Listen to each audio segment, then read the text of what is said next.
Olá a todos, sejam muito bem-vindos a este canal. A Bíblia Sagrada, as palavras do próprio Deus, as leis, os mandamentos e os profetas.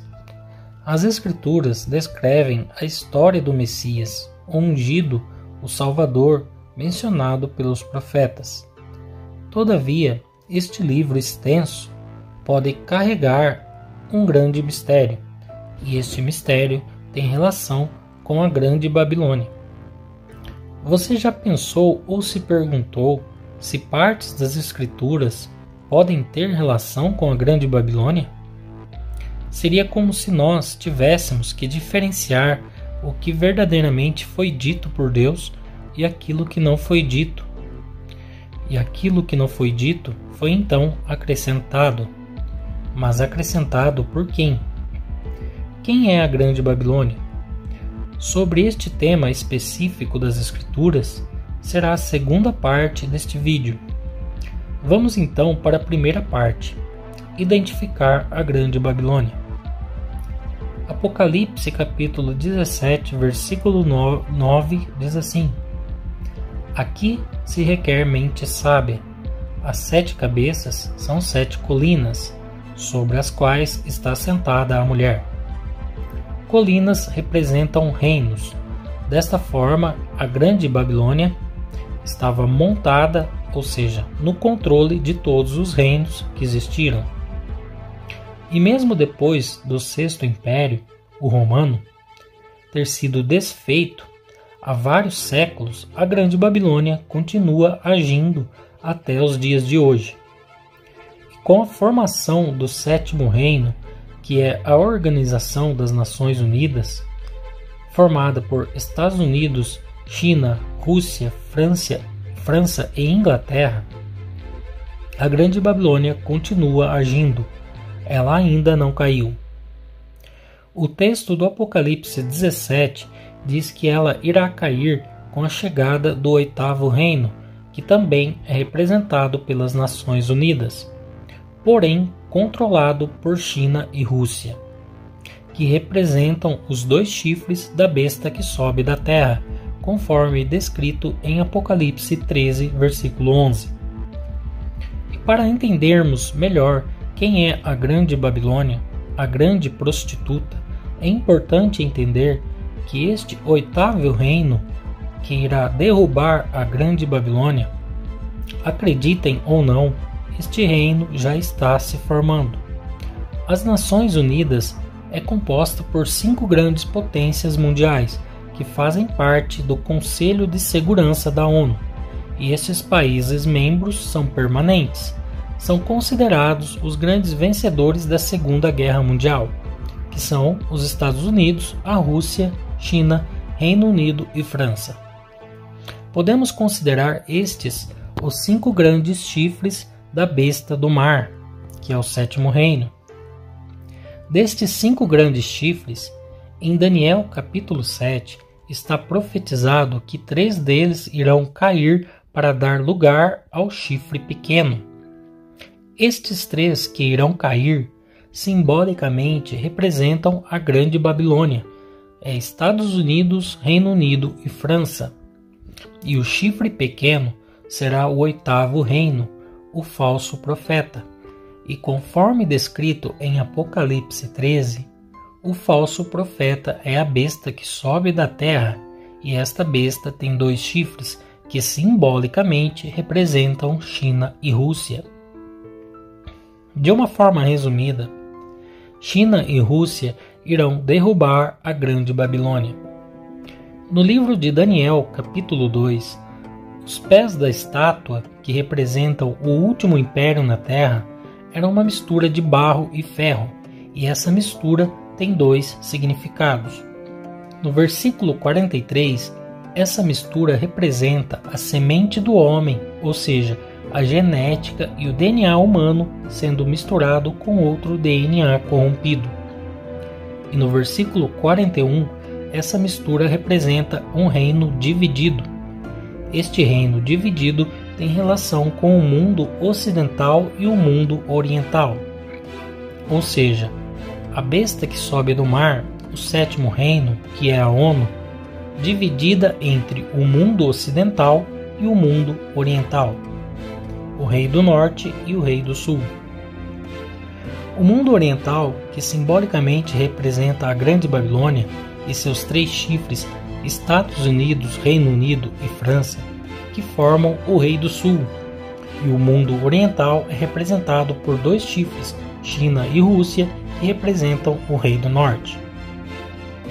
Portanto, este reino, liderado por China e Rússia, que se levantará no tempo do fim, será o 8º reino que irá derrubar a Grande Babilônia, conforme descrito em Apocalipse 17. Concluímos então que a Grande Babilônia representa o mundo ocidental. Não que ela seja apenas os 3 países, Estados Unidos, Reino Unido e França, mas o mundo ocidental num contexto mundial que domina e influencia as nações ao longo da história, que você irá entender no decorrer deste vídeo. Simbolicamente, eles representam a Grande Babilônia no mundo todo. Por exemplo, só o país dos Estados Unidos tem uma gigantesca influência política, econômica e cultural mundialmente falando. A Grande Babilônia, durante toda a história, teve um poder muito maior do que os próprios impérios que existiram. Ela quem estava por trás de todos eles. A Grande Babilônia representa idolatrias, riquezas, pactos e feitiçarias. Por isso, a profecia da queda da Grande Babilônia irá se cumprir quando no mundo não haver mais riquezas e religiões.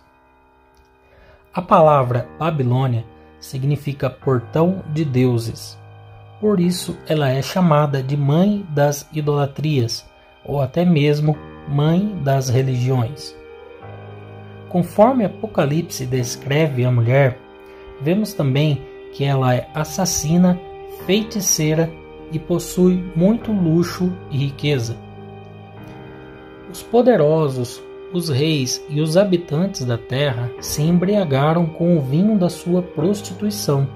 Todas as nações da terra se contaminaram com ela. O vinho da sua prostituição são bens materiais, dinheiro, fama e poder. Em Apocalipse 18, o próprio Deus diz para seu povo sair da Babilônia. Isso quer dizer que existem muitos filhos de Deus contaminados pela Grande Babilônia. O profeta Ezequiel, no capítulo 16, e Jeremias, no capítulo 50 e 51, falam sobre a Jerusalém prostituída, ou seja, sobre o povo de Deus que se contamina com a Grande Babilônia. Em Apocalipse, capítulo 17, versículo 4, diz: A mulher estava vestida de púrpura e escarlate, e adornada de ouro, pedras preciosas e pérolas. Segurava um cálice de ouro cheio de coisas repugnantes e impureza da sua prostituição. A Grande Babilônia tem todo o domínio sobre as idolatrias, luxúria, dinheiro, fama, poder, sedução, política, segurança, educação. É o grande sistema que engana e controla os habitantes da terra e os fazem serem idólatras. Porque a Grande Babilônia se infiltrou desde o início das gerações e corrompeu a humanidade, construindo um mundo pagão e completamente cercado de idolatrias. Uma sociedade secreta controlada por demônios e espíritos enganadores.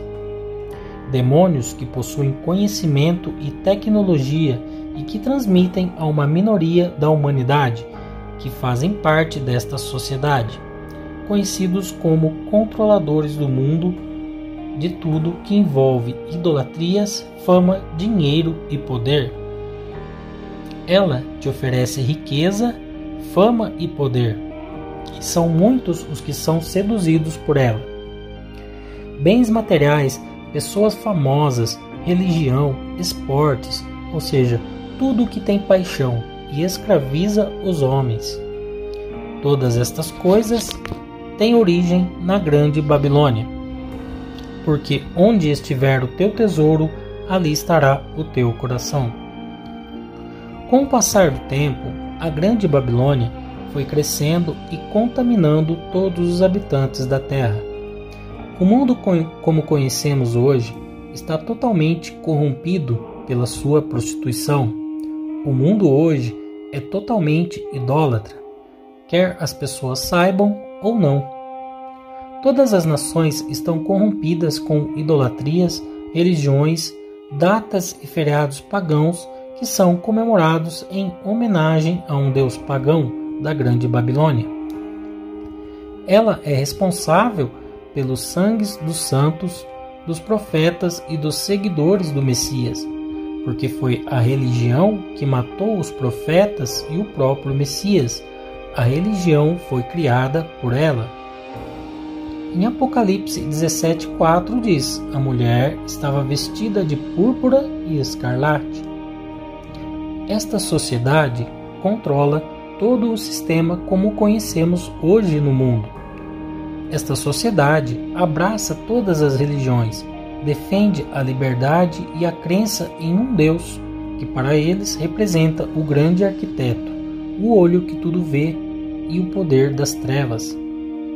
Mas para nosso Criador, a grande Babilônia tem um significado espiritual muito maior que material. Se o nosso coração estiver ligado a qualquer uma destas paixões aqui mencionadas, significa que estaremos ligados a ela.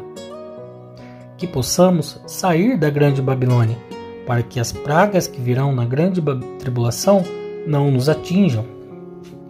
O rei do norte está vindo, a besta da terra está se formando. Todos os acontecimentos que estamos vendo no mundo desde 2020 até agora se referem a estas profecias bíblicas. A frase dita pelo Fórum Econômico Mundial, "Você não terá nada e será feliz", parece fazer muito sentido com a queda da grande Babilônia. Porém, eu prefiro crer que das duas promessas desta frase, apenas a primeira será cumprida. E 144 mil não estarão contaminados com a grande Babilônia quando vier a grande tribulação. Vamos agora então para a segunda parte do vídeo. No passado surgiram falsos profetas no meio do povo, como também surgirão entre vocês falsos mestres. Estes introduzirão secretamente heresias destruidoras, chegando a negar o soberano que os resgatou, trazendo sobre si mesmos repentina destruição. Muitos seguirão os caminhos vergonhosos destes homens, e por causa deles será difamado o caminho da verdade. 2 Pedro, capítulo 1, versículo 1 e 2. Em Mateus, capítulo 5, versículo 43, diz assim, palavras do próprio Messias: "Vocês ouviram o que foi dito, ame o seu próximo e odeie o seu inimigo." Sim, ele está dizendo que nas Escrituras está escrito para amar e também está escrito para odiar o seu inimigo. Yahushua está citando o que conhecemos como o Velho Testamento. Vejamos. Em Deuteronômio, capítulo 10, versículos 18 e 19. Ele defende a causa do órfão e da viúva e ama o estrangeiro, dando-lhe alimento e roupa. Amem os estrangeiros, pois vocês mesmos foram estrangeiros no Egito. Levítico, capítulo 19, versículos 18 e 34. Não procurem vingança, nem guardem rancor com alguém do seu povo, mas ame cada um o seu próximo como a si mesmo. Eu sou o Senhor. O estrangeiro residente que viver com vocês será tratado como o natural da terra. Amem-no como a si mesmos, pois vocês foram estrangeiros no Egito. Eu sou o Senhor, o Deus de vocês. Portanto, temos aqui 4 versículos de textos extraídos da Bíblia, dos livros conhecidos como a Torá ou Pentateuco, ou seja, o livro das leis de Deus. Mas onde está escrito odeie o seu inimigo? O Messias disse que está escrito: ame o seu próximo e odeie o seu inimigo. Agora vejamos em Deuteronômio, capítulo 7, versículo 16. Vocês destruirão todos os povos que o Senhor, o seu Deus, lhes entregar. Não olhem com piedade para eles, nem sirvam aos seus deuses, pois isso lhes seria uma armadilha. Josué, capítulo 6, versículo 21. Consagraram a cidade ao Senhor, destruindo ao fio da espada homens, mulheres, jovens, velhos, bois, ovelhas e jumentos, todos os seres vivos que nela havia. Aqui estão apenas 2 versículos descritos nas Escrituras para odiar o seu inimigo, no qual o Messias fez referência de que estava escrito. Não só odiar, mas esses versículos dizem para matar, não ter piedade de homens, mulheres, idosos, nem mesmo crianças. Não sei vocês, mas eu entendo que agindo desta forma o povo estaria violando um dos 10 mandamentos: não matarás. Isto gera uma confusão, um conflito, e confusão lembra Babilônia. Você tem alguma dúvida de que o Messias estava se referindo a esses textos? Yehoshua diz que devemos amar nossos inimigos, mas como vimos, algumas passagens do Antigo Testamento dizem para matar seus inimigos. Porém, são algumas passagens do Antigo Testamento e não ele todo, porque como também vimos, o Antigo Testamento também diz para amarmos o estrangeiro. Eu, Julieder, criador deste canal, uso as Escrituras sagradas como base naquilo que creio e nas profecias. Os vídeos disponíveis aqui são todos baseados nos profetas que estão na Bíblia. Na minha apresentação, se você ler a aba Sobre deste canal, você verá que desde o início, quando o criei, tenho como regra que a Bíblia não pode contrariar a própria Bíblia. Todavia, hoje posso ver que existem sim contradições como essas que estamos analisando. Seria esse o motivo para desacreditar nas Escrituras, como fazem os ateus? De forma alguma. Hoje, eu estou aqui para dizer que devemos entender certas citações bíblicas que dizem vir do próprio Deus, mas que na verdade podem ser textos acrescentados nas Escrituras e que não são palavras do próprio Deus. E se de fato são textos acrescentados, quem foi este grupo de pessoas que acrescentaram esses textos nas Escrituras? Por incrível que pareça, esta sociedade secreta usa a mesma Bíblia que nós usamos. E por que eles consideram tanto as Escrituras e também fazem o uso deste livro?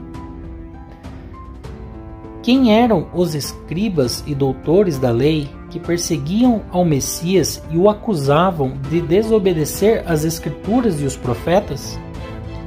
Eles diziam que Yehoshua deveria apedrejar até a morte certa mulher adúltera. Mas o Messias disse que veio cumprir a lei. E qual foi a lei que ele cumpriu? Do apedrejamento? Ou cumprir o mandamento que diz não matarás? O amor perdoa, o ódio mata. É certo que o verdadeiro mandamento é não matarás.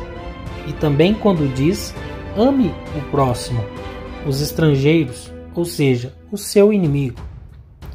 Que você possa refletir e saber que alguns textos das Escrituras o próprio Messias descartou. E se o próprio Filho de Deus descartou, quer dizer que estas palavras não vinham de Deus, porque são leis criadas por homens, pela grande Babilônia, e colocadas de forma sutil no meio das Escrituras. Os que perseguiram e mataram o Messias eram homens da religião, os seguidores da lei, da grande Babilônia, que até hoje estão por aí enganando a muitos em nome da religião, que na verdade representa todo esse sistema da mentira. E por incrível que pareça, até hoje os homens se matam por questões religiosas, recursos materiais, território, dinheiro e etc. Sem muito se aprofundar nas escrituras, de que forma podemos identificar a grande Babilônia nas escrituras? A resposta mais óbvia seria quando ela contradiz a verdadeira lei ou mandamento do nosso Pai que estás nos céus, como nos exemplos já citados. Outra coisa, você já parou para observar qual era o motivo pelo qual foram travadas tantas guerras e mortes nas Escrituras? A maioria, se não todas elas, são descritas pela disputa de um território, e você verá que nas Escrituras Deus promete dar aos seus descendentes uma terra que mana leite e mel. Mas, para entrar nesta terra, os filhos de Deus teriam que destruir todos que estivessem nesta cidade. Você já parou para pensar que a terra que mana leite e mel é uma profecia futura? E Deus nunca disse para ninguém invadir e matar estrangeiros para roubarem suas terras e seus bens? Existe sim uma promessa de que os filhos de Deus herdarão a terra, mas como disse, é uma promessa futura. Se refere ao reino do Messias aqui na terra. Em Mateus capítulo 5, versículo 5 diz assim: Bem-aventurados os mansos, porque eles herdarão a terra. Será que os mansos são os que guerreiam? Ou os que buscam o verdadeiro amor e a verdadeira paz? Quer dizer que os homens se matam por terras, pessoas inocentes são mortas. Aí vem o Messias e diz que quem irá herdar a terra são os mansos e não os que matam. Se você ler as passagens de quando os israelitas invadiram as terras dos estrangeiros para tomar posse, descrito no livro de Josué, posteriormente a isso, eles caíram em pecados, idolatrias e começaram a seguir outros deuses. Essas são as consequências. Eles já desobedeceram quando não guardaram o mandamento sobre não matarás, ou que deveriam amar a Deus e ao próximo. Dessa forma, podemos identificar a grande Babilônia nas Escrituras. Identificamos também nas grandes construções e nos grandes templos de pedra, bronze, prata, ouro, vestimentos de linho, púrpura e escarlate. Em Apocalipse 17 diz que a mulher estava vestida de púrpura e escarlate. Em Apocalipse 18, versículo 12 e 13 diz assim: Artigos como ouro, prata, pedras preciosas e pérolas, linho fino, púrpura, seda e tecido vermelho, todo tipo de madeira, de cedro e peça de marfim, madeira preciosa, bronze, ferro e mármore, canela e outras especiarias, incenso, mirra e perfumes, vinho e azeite de oliva, farinha fina e trigo, bois e ovelhas, cavalos e carruagens, e corpos e almas de seres humanos. Corpos e almas de seres humanos mortos nas guerras, pela disputa de terras que a grande Babilônia, através da mentira, enganavam os homens, muitas vezes em nome de Deus. Ou distorcia a promessa da verdadeira terra prometida que ainda vai se cumprir. Se você ler nas Escrituras sobre os regulamentos da construção do templo e também as vestimentas sacerdotais do templo, em Êxodo, a partir do capítulo 25 até o capítulo 40, você irá se deparar com textos que dizem que Deus pede para Moisés construir o templo a partir de doações ofertas de todos os homens e mulheres, doando ouro, prata, bronze e etc. Em Êxodo capítulo 39, versículo 1, 2 e 3, diz assim: com fios de tecido azul, roxo e vermelho, fizeram as vestes litúrgicas para ministrar o lugar santo. Também fizeram as vestes sagradas de Arão, como o Senhor tinha ordenado a Moisés. Fez o colete sacerdotal de linho fino, trançado de fios de ouro e de fios de tecido azul, roxo e vermelho. E bateu o ouro em finas placas, das quais cortaram fios de ouro para serem bordados no linho fino, com os fios de tecido azul, roxo e vermelho, obra artesanal. Observem que estas são descrições da Grande Babilônia, como lemos em Apocalipse 17 e 18. Porém, isso tudo encontramos na Bíblia, como ordem do próprio Deus. Se você ler Êxodo 20, versículos 23, 24 e 25, assim que Deus passa a Moisés os 10 mandamentos, ele diz assim: não façam ídolos de prata nem de ouro para me representarem. Façam-me um altar de terra e nele sacrifiquem-me os seus holocaustos e as suas ofertas de comunhão, as suas ovelhas e os seus bois. Onde quer que eu faça celebrar o meu nome, virei a vocês e os abençoarei. Se me fizerem um altar de pedras, não o façam com pedras lavradas, porque o uso de ferramentas o profanaria. Porém, no mesmo livro, um pouco mais à frente, está escrito que Deus pede para construir um altar de bronze com utensílios de ouro e até mesmo querubins de ouro.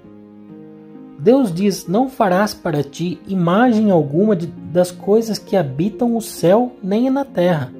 E justamente na Arca da Aliança existem 2 querubins de ouro. Será que foi mesmo Deus que pediu para descumprir um de seus mandamentos? Observem estas contradições apenas no livro de Êxodo. No capítulo 20, Deus pede para Moisés fazer um altar de terra, e se fosse fazer de pedras, não poderia usar nem mesmo ferramentas para lapidar as pedras, que isso o profanaria. Embora sejam contradições, não devemos descartar a Bíblia como fazem os ateus, mas devemos entender que neste livro tiveram acréscimos, mas mesmo assim contém a verdadeira palavra do Criador dos céus e da terra. Na Bíblia, verdadeiramente estão contidas as palavras do nosso Deus, os mandamentos e os verdadeiros profetas. Devemos saber diferenciar. Basta apenas entender o sentido da vinda do Messias, que veio cumprir a lei, e o exemplo que ele nos deu. Foi ele quem primeiro expôs sobre todas essas diferenças nas Escrituras. Mas ele mostrou qual o lado verdadeiro que devemos seguir. Ele veio cumprir os mandamentos. Então, o que ele fez na terra mostra quais os verdadeiros mandamentos que ele veio cumprir. Não tem como falar de todas essas coisas e não lembrar do rei Davi. As histórias registradas e tantos homens no qual as Escrituras dizem que ele derrubou. Se ele mesmo fez tudo isso, será que Deus estava de fato com ele? Ou ele viveu uma vida por muito tempo em pecado dentro da Grande Babilônia? O livro de Salmos é conhecido por ser palavras, orações, cânticos, confissões de arrependimento do próprio Davi. Mas também é um livro profético, que inclusive profetizou sobre o Messias. Sendo assim, quando lemos, por exemplo, em Salmos capítulo 18, versículos 37 e 38, diz assim: persegui os meus inimigos e os alcancei, e não voltei enquanto não foram destruídos. Massacrei-os e não puderam levantar-se, jazem debaixo dos meus pés. Muitas pessoas podem confundir de que estes versículos se referem a Davi. Embora sejam salmos de Davi, textos como estes se referem a profecias futuras. Está falando de Yehoshua, o Messias, o cavaleiro branco que irá guerrear contra a besta e o seu exército no tempo do fim, no Armagedon. Basta você ler sua Bíblia, o capítulo inteiro de Salmos 18, e verá que de fato está falando do Messias e não de Davi. Em Salmos capítulo 51, Salmos capítulo 51, versículo 14, diz assim: Livra-me da culpa dos crimes de sangue, ó Deus, Deus da minha salvação, e a minha língua aclamará a tua justiça. Será que neste trecho Davi não estava arrependido pelos crimes de sangue, pedindo para que Deus o livrasse desta culpa? Assim encerro mais um vídeo neste canal. Guardem os mandamentos, fujam das idolatrias. A paz de nosso Criador Elohim estejam com todos. A Ele a glória para sempre. Amém.